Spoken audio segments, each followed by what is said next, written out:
How to communicate reliability trade-offs in RFCs and runbooks. Let's talk reliability like real pros. Reliability is powerful, but reliability is never free. Every extra 9 of uptime costs time, tools, and people. When you choose one improvement, you often risk something else. More complexity, higher latency, slower delivery, or bigger bills. That's normal. The key is to make risks explicit. When you say, "We'll add caching to cut load by 40%, but we accept stale data for 60 seconds, you build trust. Clear trade-offs help leaders decide faster, align teams, and prevent surprises. Transparency turns hard choices into shared, informed decisions. Start by stating the reliability target so everyone is aligned.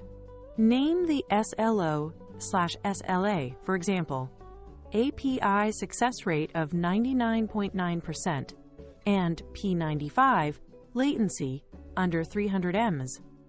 Next, define acceptable user impact. We accept brief slowdowns during batch processing, but not failed checkouts. Finally, name the time window and scope, measured monthly for the payment service only. This framing keeps debates focused. People know what success looks like, which users are affected, and over what period we're judged. No vague goals, just a crisp standard to guide trade-offs. Great decisions start with honest limits. What's binding you? Cost, time, technology, or people? Say it plainly. We have 1 quarter, a team of 4, and no Kubernetes expertise. If you can, quantify the constraint. Budget cap, $60,000. On-call hours, 10 per week. Then link the constraint to the goal. Given the budget, we'll target 99.5% now and plan for 99.9% next cycle. Constraints aren't excuses. They're design rules. When everyone sees the box you're building in, your solution is more believable and more likely to ship. Don't debate abstractions.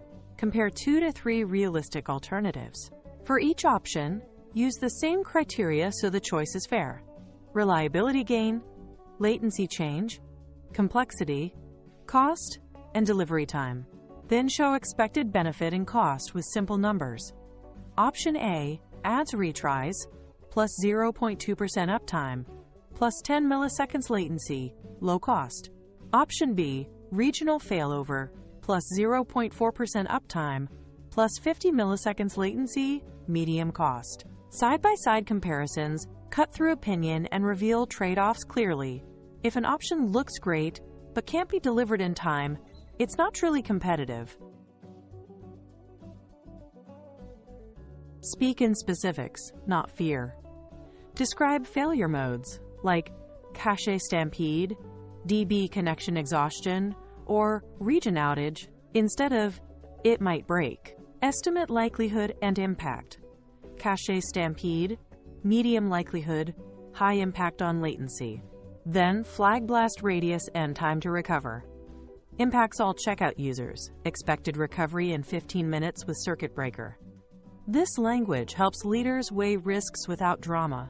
It also turns vague concerns into concrete mitigations, rate limits, back off, bulkheads, and failover drills.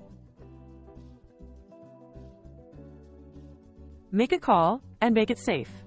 Recommend one option and why.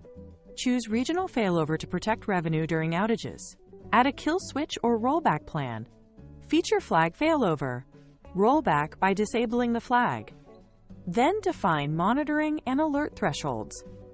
Alert if error rate greater than 1% for 5 minutes, or P95 latency greater than 500 milliseconds. Auto disable if greater than 3% for 2 minutes. Guardrails let you move fast without gambling the business. If reality diverges from assumptions, you have clear triggers to stop, learn, and adjust. Capture the operational playbook so anyone on call can act confidently. Write triggers. When to act. Error rate greater than 1% or 5xx spike. Detail step-by-step actions with timing. 1. Enable circuit breaker within 2 minutes. 2. Scale read replicas within 5 minutes. 3. Shift traffic 20% to secondary region within 10 minutes. Include escalation path and a communication template, who to page, when to involve leadership, and a ready message for customers. Good runbooks turn panic into procedure. Reliability improves when you learn deliberately. Log decisions and assumptions. What you picked, why, and what you expected. Review after incidents or releases. Did the system behave as predicted? Were alerts timely? Did guardrails work? Then update SLOs and runbooks accordingly. If the blast radius was larger than expected, refine thresholds or architecture. If you overperformed, maybe raise the bar. Closing the loop creates a feedback cycle. Each iteration makes your trade-offs smarter, your docs clearer, and your systems calmer.